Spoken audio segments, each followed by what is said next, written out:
রব্বানা আতিনা ফিদ দুনিয়া হাসানা ওয়া ফিল আখিরাতি হাসানা ওয়া কিনা আযাবান নার। বলেন আমিন। দুনিয়ায় আগে শান্তি দরকার। দুনিয়ায় শান্তি, স্বস্তি, নিরাপত্তা যদি সত্যি আমরা পেতে চাই, এটার বিকল্প দুনিয়ায় কিচ্ছু নেই। কারণ বহু মানুষ চেষ্টা করেছে এর আগে এটা বাদ দিয়ে, শান্তি দিতে পারে নাই। আপনি তাকান এই পৃথিবীর দিকে, কত মানুষ শান্তি দেওয়ার জন্য চেষ্টা চালিয়েছে, কিন্তু কাঙ্ক্ষিত মানের শান্তি দিতে পারে নাই। উন্নত দেশগুলোতে আপনি মনে করেন খুব শান্তিতে আছে, কোরআনের আইন বাদ দিয়ে না। আমি বাইরের দেশগুলোতে, আমাদের নরসিংদীর বাবুরহাটের মতো শান্তি পাইনি। রাত 8টা, 8:30টার পর বড় বড় মার্কেট গুলো, শপিং মল সব বন্ধ করে দেয়, কারণ নিরাপত্তা দেবার মতো তাদের হাতে কোনো মাল ম্যাটারেস নেই। এত পাহারাদার, এত উন্নত প্রযুক্তি, এইটা যদি থাকে, তারপরও তো বাংলাদেশে এটা এখন নেই। মানে নরসিংদী বাবুরহাটে রাত 12টা, 1টা, 2টা নেই। দেখেন মানুষ কিভাবে ব্যবসা করছে। হযরত ওমর জানিয়েছিলেন, কোরআনের 500 আইন যদি পৃথিবীতে কায়েম হয়ে যায়, হাজরে আসওয়াদ থেকে হাজরা মাউত পর্যন্ত, সানাই থেকে হাজরা মাউত, এ বিশাল রাস্তা, একজন সওদাগার লক্ষ লক্ষ টাকার মালামাল নিয়ে চলতে থাকবে। একজন যুবতী মেয়ে পোড়া শরীরে গহনা গাঁটি নিয়ে চলতে থাকবে। ওর মনের ভেতরে একটা ভয় কাজ করবে না, শুধু আল্লাহর ভয় বাদে অন্য কারো। আমরা তো ওই রকম পরিবার চাই, ওই রকম সমাজ চাই, ওই রকম দেশ চাই। টেকনাফ থেকে তেতুলিয়া পর্যন্ত একজন মানুষ লক্ষ লক্ষ টাকা নিয়ে আসবে, ওর মনের ভেতরে চিন্তায়ের ভয় থাকবে না, চুরির ভয় থাকবে না, কোনো ডাকাতির ভয় থাকবে না। একটা ভয় থাকবে, কার? বলেন বলেন। মিনি জান্নাত হয়ে যাবে দেশটা।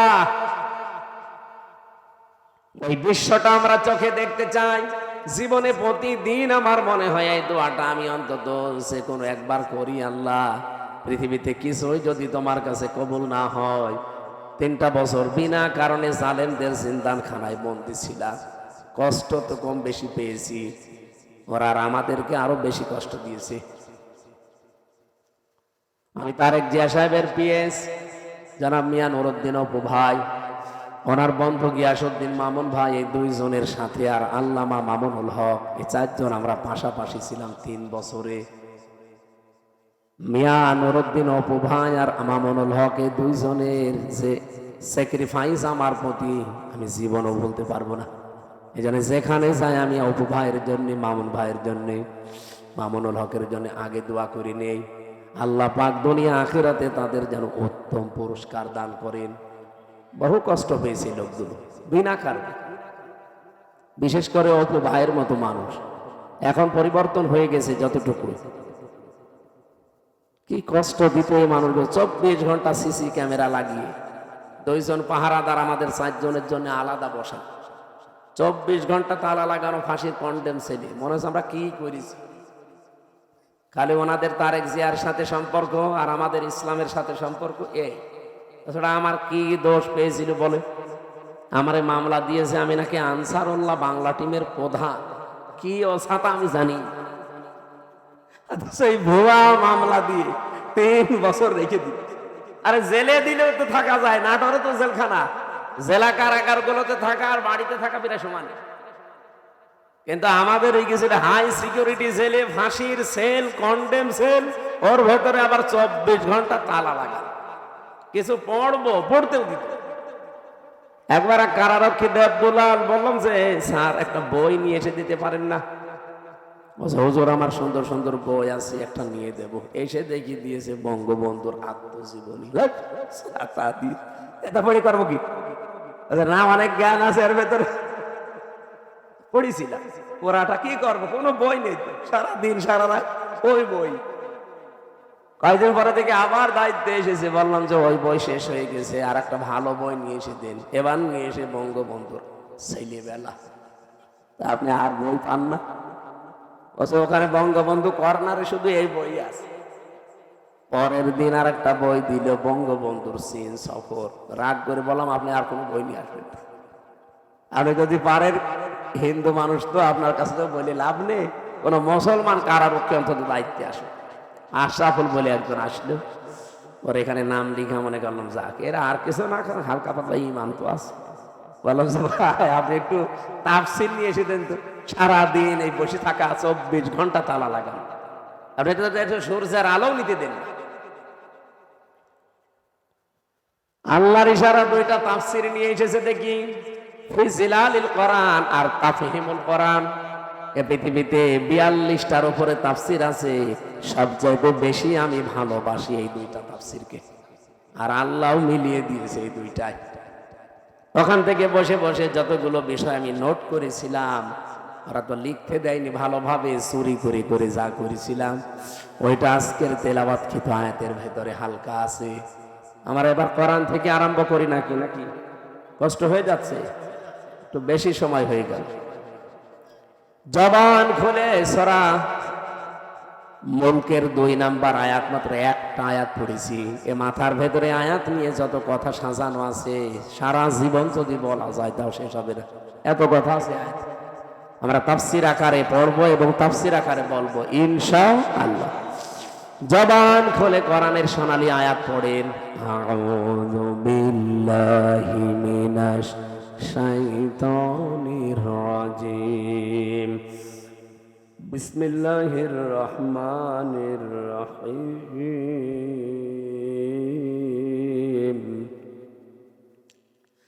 الذي خلق الموت والحياة ليبلوكم أيكم أحسن عملا وهو العزيز الغفور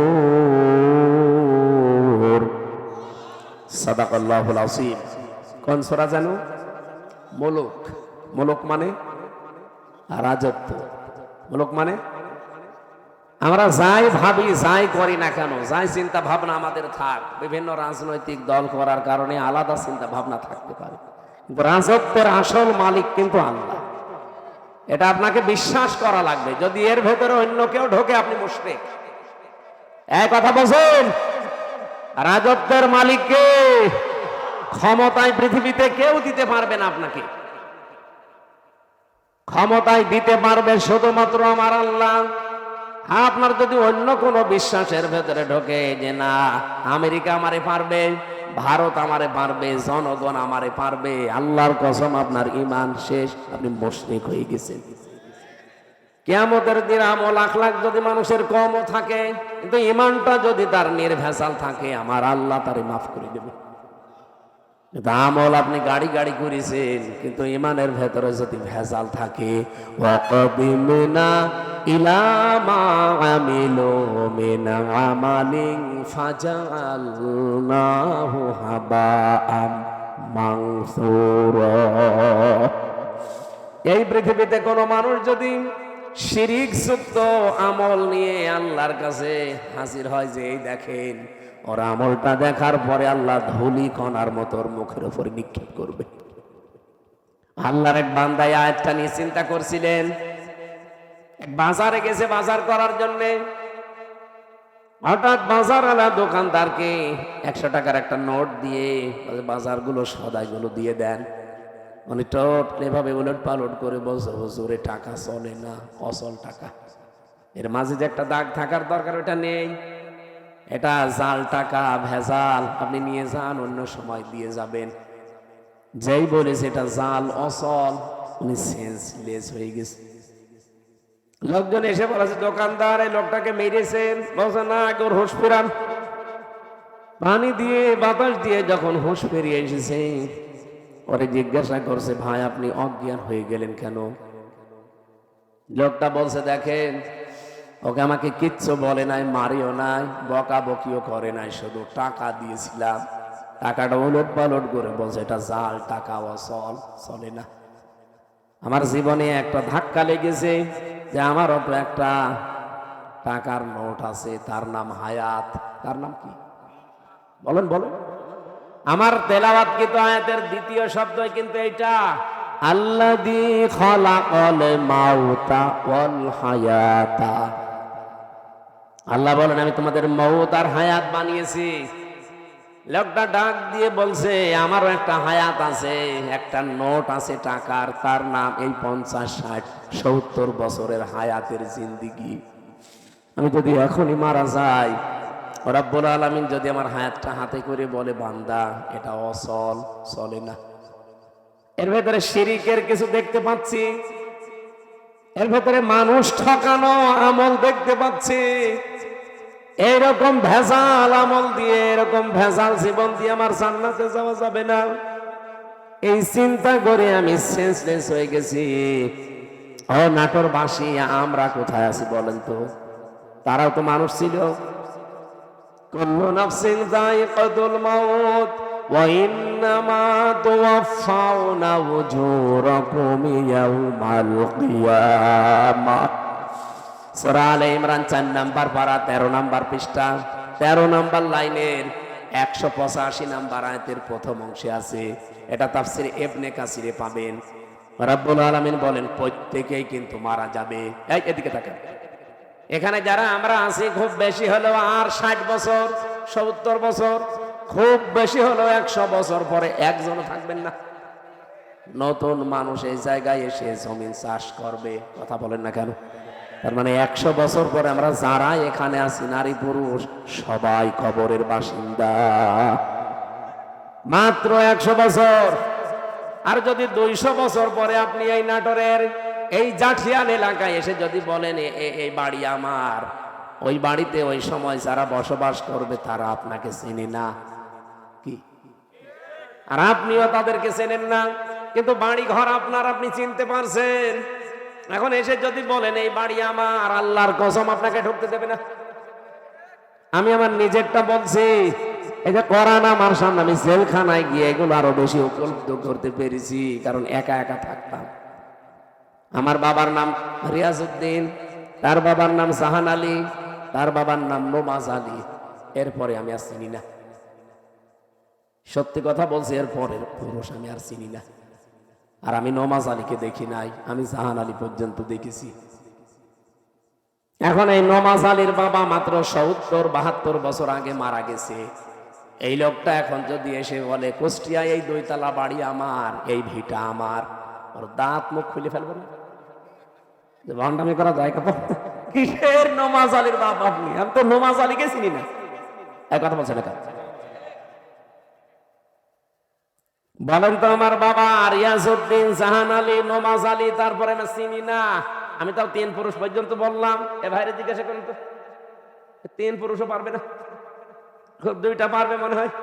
তাহলে ওনার 3 পুরুষের আগে 4 নাম্বারটা যদি এখন এসে নাটোরে ওনার বাড়িতে বলে যে এটা তো আমার বাড়ি ছিল, আমি এখানে থাকতে চাই, কসম আল্লাহর যত বড় দাড়ি হোক ও বাড়ি উঠতে দেবে না। বলবো আপনার জায়গা না থাকলে মসজিদে থাকেন, সকালবেলা চলে যান। এই যে পাশের জেলা রাজশাহী, 3 দিন আগের ঘটনা কি ঘটেছে দেখেছেন? 4টা ছেলে মেয়ে লোকটার, অথচ ট্রেনের নিচে মাথা দিয়ে মরে গেল। 4টা ছেলে মেয়ে, 8 মাস আগে তার বউটা মারা গেছে। না, আমি শুধুমাত্র ওই ছেলে মেয়েকে দোষ দেই না, ওই বাবারও দোষ আছে। কারণ কোরআনে কারিমের যে নির্দেশগুলো ছিল সন্তান হওয়ার পরে 11টা, আপনি খালি জন্ম দিয়ে ছেড়ে দেবেন তা না। ওই 4টা ছেলে মেয়েকে যদিও কোরআনে বর্ণিত 11টা শিক্ষা দিত, যে বৌমা 2টার কারণে লোকটা আত্মহত্যা করলো, ওই রকম বউ ছেলেরা 14টা বাদ দিয়ে দিত। আমাদের জাতির পিতা হযরত ইব্রাহিম আলাইহিস সালাম তার সন্তান ইসমাইলকে বলেছিলেন যে তোমার ঘরের চৌকাঠটা পাল্টিয়ে ফেলো, তার মানে তোমার এই বর আচরণ ভালো না, এরে পাল্টিয়ে ফেলো। উনি কিন্তু বুঝে ফেলেছিলেন যে বাবার মনে দুঃখ দিয়েছে। এই জন্য এখানে একটা মাসলা বের হয়, আপনার বাবা যদি ইসলামী কোনো কারণে আপনার বউ বাদ দিয়ে দিতে বলে, বাবার কথা অনুযায়ী বউ বাদ দেওয়া যায় আছে, কিন্তু 4 কারণে। আপনি বাবা ওই যে যৌতুকের টাকা পাইনি এই জন্য বাদ দিতে বলছে, ওই রকম বাবার কথা মানা যাবে না। এরকম বাবা আছে না, যে চাহিদা ছিল সে পর্যন্ত হয়তো পূরণ করতে পারেনি। এমনকি অনেকে এই যে বরযাত্রী নিয়ে যাওয়ার সময় ছেলের বাবা এই কথা বলে যে বিয়ায় আমি কিচ্ছু চাই না, শুধু 500 লোক খাওয়াবেন। আপনি কি ফকির নাকি? আর বরযাত্রী যাওয়ার এই সিস্টেমটা বন্ধ করা দরকার। এটা ইসলাম না, এটা হিন্দুদের কালচার। কোথায় পেয়েছেন এই সিস্টেম? বরযাত্রী ইসলামে আছে, ইসলামে আছে অলিমা। অলিমা ছেলের বাড়ি হয় না মেয়ের বাড়ি হয়? আর যে বরযাত্রী কোন বাড়ি? কোথায় পেয়েছেন ভণ্ডামি? এটা বাদ দেওয়া লাগবে আজকেই। যারা এখানে আছেন মুসলমান, অন্তত অন্য ধর্মের লোক নেই, আজকে থেকে হিন্দুদের এই কালচার বাদ। কোন বাড়িতে কেউ বরযাত্রীর দাওয়াত দিলে যাবেন না। বলে না ও হারাম, আমি খাবো কোন কারণে? কারণ মেয়ের বাবা যদি মন থেকে আপনাকে কিছু না দেয়, যা নেবেন, একটা পান নিলেও পানটাও হারাম। আর আপনি মরণের খাওয়া খান, যে 10 পিস করে গোস্ত খায়, তারপরও বলে না কিছুই হয়নি। তোর হবে কি করে? ও তো রাক্ষস। বরযাত্রী যাওয়া যাবে? গিয়েছেন কোনদিন? এটা বন্ধ করা লাগবে। অলিমা করবেন, অলিমা করা যায় যাচ্ছে। আমি এই কথাটা 3-4 বার বলতাম না, কারণ আমার ছেলে নেই, আমার 3টা নেই, আমার আবার বাঁচা লাগবে না। যদিও ইসলামে আছে, তারপরও আমার নিজেরও বাঁচা লাগবে ভাই। বারবার করে বলছি, বরযাত্রী যাওয়া, অলিমা করা হয় ছেলের বাড়িতে, ছেলের বাবারা বুঝুক না। এই যে এই লোকটা ট্রেনের নিচে মাথা দিয়ে মরে গেল, এই যদি ছেলে মেয়েকে আল্লাহর পরে মা বাবার স্থান, এটা যদি কোরআন থেকে হাদিস থেকে ছোটবেলা থেকে শিখাতো এই দিনটা, তাহলে এই 2টা ছেলে ওর বউ দরকার হয় বাদ দিয়ে দিত, তারপরও বাবাকে ভাবে বাড়ি থেকে বের করে দিত। লোকটা সারাদিন বাড়িতে জায়গা পায়নি, শেষ পর্যন্ত স্টেশনে না খেয়ে সারাদিন ছিল, সকালবেলা যে মরে গেছে। এরকম সন্তান যেন কারো না হয়। আরে সন্তানের তো শুধু দোষ না ভাই, আপনি ওইভাবেই তৈরি করেছেন তাকে। আল্লাহর পরে যে আপনার স্থান, সে তো জানেই না। এখানে মাসলা হচ্ছে, বাবার কথা যদি শরীয়ত সম্মত হয়, বাবা যদি বলে বউ রাখা যাবে না, এর ভেতরে আমি শরীয়তের এই জিনিসগুলো ভুল পাই, তাহলে বাদ দিয়ে দেওয়া লাগবে। কিন্তু মায়ের কথা শুনে বউ তালাক দেওয়া যায় না। এই মাসলাটা মনে রাখবেন। বাবার সম্মান কিন্তু মায়ের চাইতে খুব বেশি না, 3 গুণ বেশি মায়ের মর্যাদা। কয় গুণ? কিন্তু মায়ের কথা শুনে কেউ বউ তালাক দেওয়া জায়েজ নেই, কারণ শাশুড়ির সাথে আর বৌমার সাথে সম্পর্ক মেয়ে আর মায়ের মতো জীবনও হয়নি, হবেও না। আর যেখানে হয় সেটা একেবারে সোনায় সোহাগা। শাশুড়ি যারা এসেছেন, বৌমা যদি আপনার ছেলেকে ভালোবাসে বেশি, তার সাথে অন্তত অন্তরঙ্গ থাকে বেশি, অনেক শাশুড়ি বলে আমার বৌমা আমার ছেলের দখল করে ফেলেছে। আরে আপনার তো নামাজের সেজদায় পড়ে শুকরিয়া আদায় করা দরকার যে আপনার ছেলে অন্তত শুধু বউ নিয়ে ব্যস্ত থাকে, অন্য জায়গায় লাইন করে না। ছেলের সুখের জন্য একটু ছাড় দেওয়া যায় না? এখানে যারা শাশুড়ি বসে আছেন, অবশ্যই আপনাকে ছাড় দেওয়া লাগবে, কারণ আপনার ছেলের সুখের জন্য 10 মাস 10 দিন আপনি কষ্ট করেছিলেন, 22 থেকে 25 বছর একাধারে কষ্ট করলেন। এখন আরেকজনের হাতে অন্তত সে আছে, তার সুখের জন্য একটু স্যাক্রিফাইস করা লাগবে আপনাকে। এরকম শাশুড়ি আমরা চাই।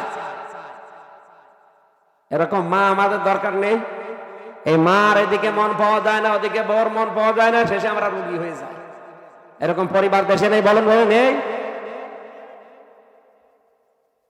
না। সম্মানিতা শাশুড়ি যারা আছেন, আপনাদের আমি হাতে পায়ে ধরে বলছি, আপনার বৌমার সাথে আপনি মেয়ের মতো ব্যবহার করেন। পরিবারে হানকা শান্তি আনতে হলে এটা আপনার লাগবে। খালি খাই নাই এ করে করে এই যে অশান্তি তৈরি করে রাখেন ছোটখাটো জিনিস নিয়ে। হয়তো বৌমার জন্য 1000 টাকার দিয়ে একটা শাড়ি কিনেছে, মায়ের জন্য 800 টাকা দিয়ে, 200 টাকা কম বেশি, এই ঝগড়া চলছে। আমি বেশি বলে ফেললাম? এরকম পরিবার দেশে নেই? আপনি মনটা উদার করতে পারেন না যে আমি তো সারা জীবন অন্তত ভোগ করেছি, এখন যুবতী মেয়ে ওরা করুক। আর আপনার বাইরের মানুষ হতো আপনার ছেলের অন্তরঙ্গ, একটু শান্তিতে থাকলে আপনার ছেলেও শান্তিতে থাকবে। বহু পরিবার এরকম অশান্তি দেখি শুধুমাত্র এই শাশুড়ির ছোট মনের কারণে। নাকি নাটোরে আমার মনে হয় বেশি বলা হয়ে গেল। আছে এরকম মানুষ, আমি জানি। সম্মানিতা মা বোন যারা এসেছেন, বিশেষ করে পুত্রবধূ, আপনি আর 100 বছর পরে বললাম তো থাকবেন না। আল্লাহর কসম, দুনিয়া যেহেতু থাকার জায়গা না, শাশুড়িকে নিজের মায়ের মতো ভাবতে শুরু করেন আজকে থেকে। তো মুরব্বী মানুষের কিছু উল্টা পাল্টা হতেও পারে, নিজের মা বাবা ভুল করলে তো মাফ করে দেন। আর অন্যের মা এখন মনে করছেন শাশুড়ি তো আমার মা না, কিছু হলে স্বামীর কানে তুলে দেন, তার মনটাও তো খারাপ হয়ে যায়। আর আমি নিজে একজন স্বামী, যত স্বামী এখানে বসে আছে প্রত্যেক স্বামীর পক্ষ নিয়ে বলতে পারি, আপনি যদি সত্যি আমার মন চান, আমার মাকে বাবাকে নিজের মা বাবার মতো আপনাকে মনে করা লাগবে, নাই তো জীবনও আপনি আমার মন পাবেন না। হয়তো উপরে উপরে আপনাকে ভালোবাসবো আমার ছেলে মেয়ের কারণে, কিন্তু জীবনও আপনি আমার মন পাবেন না। আশা করছি এটা একটু ছাড় দেবেন, নিজের মা বাবার মতো আপনি মনে করে দেখেন, দেখেন পরিবারটা একটা মিনি জান্নাত হয়ে যাবে। বিশ্বনবী জানিয়েছেন, পরিবার যখন কোন স্ত্রী লোক মারা যায় অবস্থায় যে তার স্বামী তাকে দেখে বলেছে, না আমার বউ কিন্তু সত্যি আমার মন মতো ছিল, নবীজি বলেন এই স্বামী স্ত্রীর লাশ দেখে যদি গ্যারান্টি দিতে পারে ওই স্ত্রী জান্নাতি। নামাজ পড়ে নাই, রোজা রাখে নাই, পর্দা করে নাই, কথাগুলো এখানে নেই। খাদিজাতুল কুবরার পুরা জীবনী পড়লাম, জীবনে এক ওয়াক্ত নামাজ পড়েননি, একটা রোজা রাখেননি, জীবনে একদিনের জন্য পর্দায় থাকেননি, জীবনে একটা হজও করেননি, একটা টাকা যাকাতও দেননি, কিন্তু তাকে আমার আল্লাহ নিজে সালাম পাঠিয়েছেন। এই একজন মাত্র মহিলা পৃথিবীতে যাকে আল্লাহ নিজে সালাম দিয়েছেন, আর নিজে জান্নাতে ঘর বানিয়ে তার জন্য সুসংবাদ পাঠিয়েছেন, এই একটা মাত্র মহিলা। অথচ জীবনে কোনোদিন নামাজে এক ওয়াক্ত পড়েননি, একটা রোজা রাখেননি, জীবনে একদিনের জন্য পর্দায় ছিলেন না। কারণ কি? কারণ এগুলো সব নাজিল হয়েছিল তার ইন্তেকালের পরে। কথা বোঝে? এই বিধানগুলো সব নাজিল হয়েছিল তার ইন্তেকালের পরে, এজন্য উনি করতে পারেননি। কিন্তু আল্লাহ তাকে সালাম দিয়েছেন এবং ঘর জান্নাতে বানিয়ে আলাদা তার জন্য পাঠিয়েছেন। এমন একটা ঘর খাদিজার জন্য আল্লাহ বানিয়ে রাখলেন যে ঘরের ভেতরে কোনো নয়েজ নেই, কোনো আওয়াজ নেই, গোলমাল মুক্ত। তার জীবনী পড়তে গিয়ে আমি ব্যাখ্যায় পেয়েছি এটা একটাই মাত্র কারণ। কি? একটাই মাত্র কারণ, হযরতে খাদিজাকে আল্লাহ জান্নাত দেওয়া, সালাম দেওয়া, যে জীবনে কোনোদিন তিনি স্বামীর মনে একদিনের জন্য দুঃখ দেয়নি। স্বামী যখন বাইরে থেকে আসতো ঘরটা নয়েজ মুক্ত রাখতেন, আওয়াজ মুক্ত রাখতেন, একটা নির্মল শান্ত পরিবেশ তৈরি করে দিতেন ঘরটায়, মনে হচ্ছে বাইরে থেকে এসে জান্নাতে আছে। আল্লাহ এত খুশি হয়েছিলেন স্বামীর এই আচরণটাই, নিজে সালাম তো পাঠিয়েছেন, আবার জান্নাতে ওরকম একটা আলাদা ঘর বানিয়ে সুসংবাদ পর্যন্ত দিয়েছে। আমি নিজে স্বামী সহ যত স্বামী এখানে বসে আছি, আমি গ্যারান্টি দিয়ে বলতে পারি, একটা স্বামী এখন হাত তুলতে পারবেন যে জীবনে কোনো দিন একদিনের জন্য আমার স্ত্রী আমাকে একটা দুঃখ দেয়নি? হাত তোলেন তো। নেই।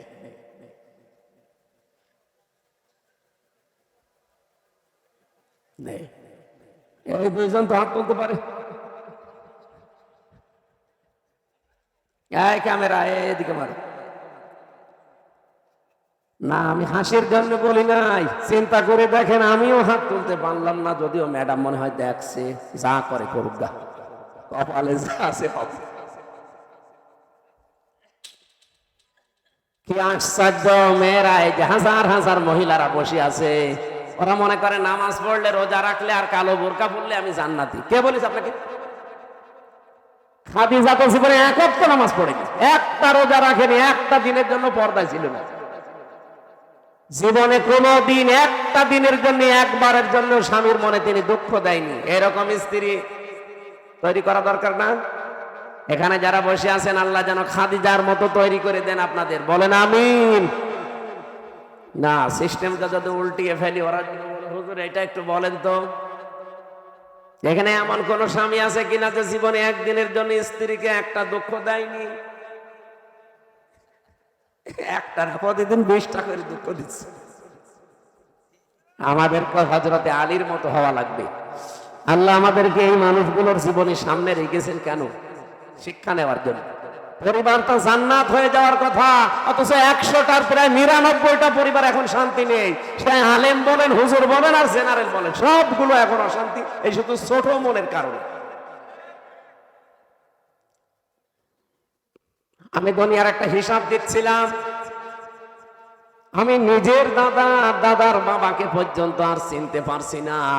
200 বছর পরে আমিও যদি কুষ্টিয়ায় আমার ওই বাড়িতে এসে বলি এই বাড়ি আমি বানিয়েছিলাম, আল্লাহর কসম 200 বছর পরে যারা ওখানে বাস করবে আমারে কুষ্টিয়ায় ঢুকতে দেবে না। এ হচ্ছে দুনিয়া। আল্লাহ এর পরের অংশে দিয়েছেন ওয়া ইন্নামা তুওয়াফাউনা উজুরাকুম ইয়াউমাল কিয়ামাহ। ও পৃথিবীর মানুষেরা, বুঝে শুনে কাজ কারবার করবা, যা করো না কেন এইটা কিন্তু তোমারে দেওয়া হবে, যা করবা এইটাই তোমাকে দেওয়া হবে। ফামান যুহজিহা আনিন নার, এইটা বলার জন্য আমি এ পর্যন্ত আসলাম, ভালো করে শুনবেন। ফামান যুহজিহা আনিন নার ওয়া উদখিলাল জান্নাতা ফাকাদ ফাজ। এখানে আয়াতের দুইটা তাফসীর হয়, আলেম যারা আছেন তাদেরকে বলছি ভালো করে মিলাবেন। প্রথম তাফসীর হচ্ছে ওই লোকটার জীবন আসল সফল, যাকে আল্লাহ জাহান্নামের আগুন থেকে মাফ করে দিয়ে জান্নাতে দিয়ে দেবে, সে লোকটা সফল। আর একটা তাফসীর হচ্ছে পৃথিবীর ময়দানে যতদিন সে বেঁচে আছে, জাহান্নামের কাজগুলো যখন আস্তে আস্তে ছেড়ে দিয়ে জান্নাতের কাজের দিকে আস্তে আস্তে এগিয়ে যেতে পারে, তখন সে যেন মনে করে আমি সফল হচ্ছি। আগে নামাজ পড়তো না, এখন ধরেছে, আগে সুদ খাইতো, এখন ছেড়ে দিয়েছে। এরকম কাজ কারবার গুলো যখন আপনি জাহান্নামের কাজ একটা একটা করে ছেড়ে দিয়ে জান্নাতের কাজের দিকে এগিয়ে যেতে পারবেন, আপনি মনে করবেন আল্লাহ পাক আমাকে জীবন সফল করে দিচ্ছে। আপনি বলেন তো হচ্ছে আপনার জীবন এটা? না। আগে বিড়ি খেতেন না, এখন আর খান। আগে সুদ খেতেন না, এখন খান। এমনকি এখানেও আমার মনে হয় এমন এমন মানুষ বসে আছে সুদের টাকা ছেড়ে দেয়, 1000 টাকা দিলে 100 টাকা বেশি দেয়। এরকম মানুষ টাকা ছেড়ে দিয়ে রেখেছে, সেই টাকা ওয়াজ শুনে যে তুলবে, এরকম মানুষ নেই। অলরেডি টাকা ছেড়ে দিয়ে এসেছে, ওয়াজ শেষ করে কালকে যে ওই টাকা তুলবে সুদের টাকা। নাকি এলাকা এখনো শুরু হয়নি? তা কারা কারা সুদের টাকা ছেড়ে দেবেন হাত তোলেন তো। একজু তা দাঁড়িয়ে মানুষ, আপনি কয় টাকা ছেড়েছেন? না, যারা এগুলো ছেড়েছেন আপনি না খেয়ে বলে যান ভাই, সুদের টাকা খাওয়া আর মায়ের সাথে জেনা করার সমান। আরো জোরে বলেন নাউযুবিল্লাহি মিন যালিকা। আল্লাহ আমাদের হেফাজত করুন, আমিন। আমাল হায়াতুদ দুনিয়া ইল্লা মাতাউল গুরুর।